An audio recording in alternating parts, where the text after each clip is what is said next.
Devil love devil love ഭാഗം 17. അവൾ അവരെ നോക്കി നന്നായി ചിരിച്ചു. ഇലിക്കാതെ കാര്യം പറയതേ. എല്ലാവരും കൂടി അവളെ വളഞ്ഞു. പറയാം, ഇവിടുന്നല്ല, നമ്മൾ മുംബൈ പോയിട്ട്.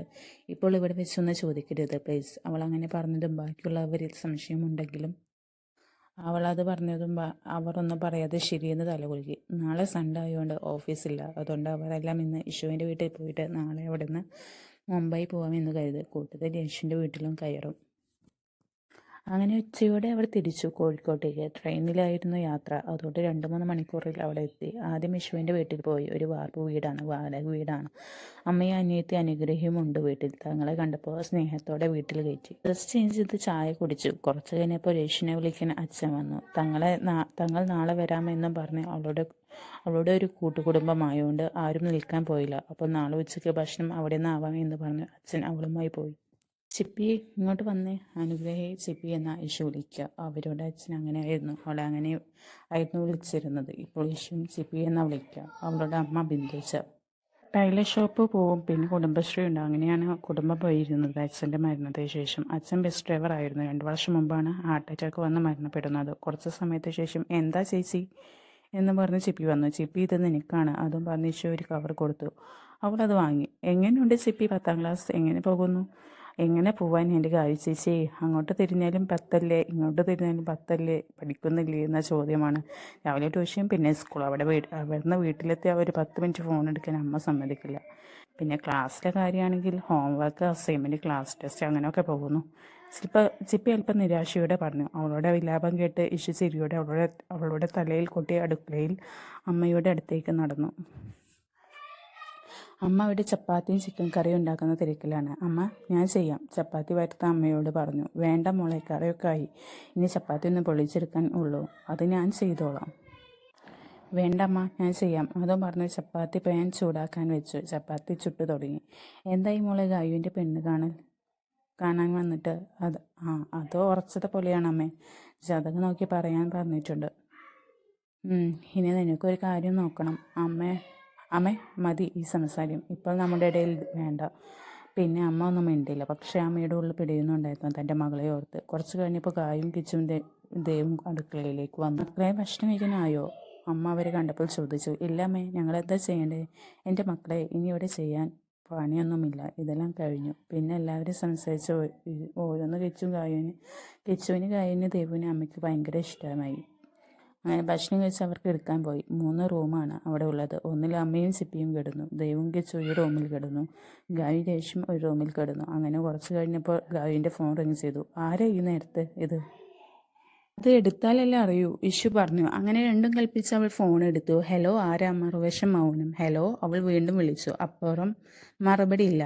നിങ്ങളെന്താ ഫോൺ വിളിച്ച് മിണ്ടാത്തെ? ആരാ നിങ്ങൾ? ഇത്തവണ ഗായു ദേഷ്യത്തിൽ ചോദിച്ചു. എന്നാൽ മറുവശമുള്ളവന് എന്ത് പറയണം അറിയാതെ നിരച്ചു നിന്നു.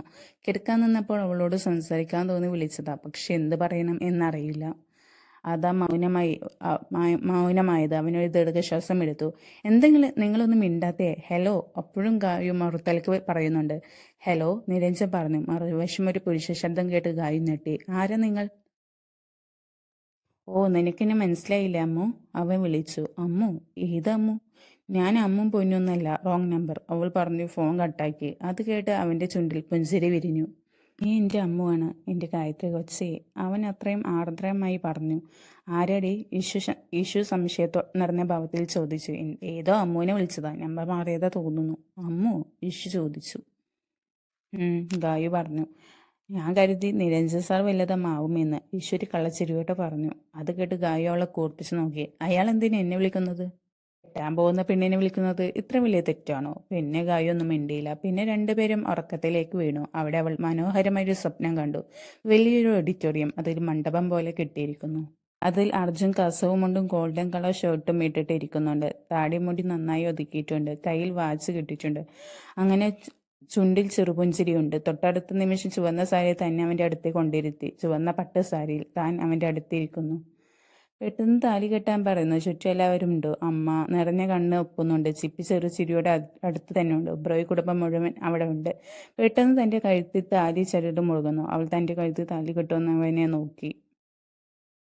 അർജുൻ നിറഞ്ഞ ചിരിയോടെ അവളുടെ കഴുത്തിൽ 3 മുറുക്കും മുറുക്കി കെട്ടി. നെറുകിൽ സിന്ദൂരം ചാർത്തി. ഒപ്പം അവളുടെ മുഖം കൈകൊണ്ട് പിടിച്ചു. പിന്നെ അവളുടെ നെറുകിൽ മുത്തി. പിന്നെ അവളുടെ ചുണ്ടിലേക്ക് വന്നതും അവൾ ഞെട്ടി ഉണർന്നു. അവൾ ചുറ്റും നോക്കി. താൻ കണ്ടത് സ്വപ്നമാണെന്ന് കണ്ടതും അവൾ ജഗ്ഗിലുള്ള വെള്ളം കുടിച്ചു. ആ ദൃശ്യങ്ങൾ ഒന്നുകൂടി മനസ്സിൽ തെളിഞ്ഞതും അവളുടെ ചുണ്ടിൽ ഒരു ചെറുപുഞ്ചിരി വീരുന്നു. അവൾ ഗായുവിനെ കെട്ടിപ്പിടിച്ച് കിടന്നു.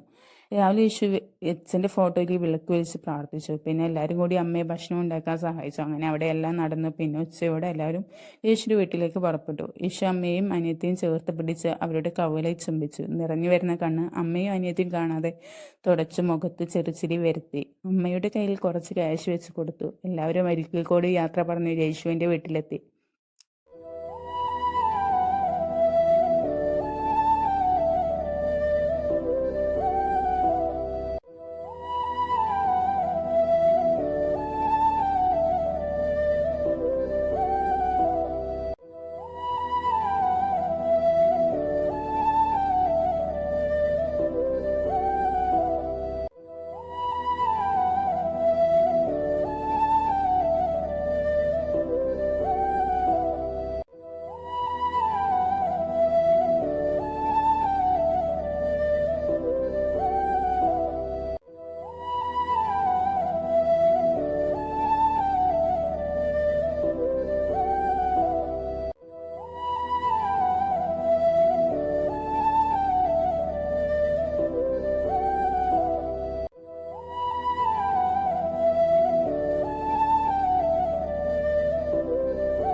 സ്റ്റോറി ഇഷ്ടപ്പെട്ടാൽ ലൈക്ക് ചെയ്യുക, ഷെയർ ചെയ്യുക, സബ്സ്ക്രൈബ് ചെയ്യുക, കമൻറ്റ് ചെയ്യുക. അഭിപ്രായങ്ങൾ എന്താ വെച്ചാൽ അത് കമൻറ്റായിട്ട് പറയണേ.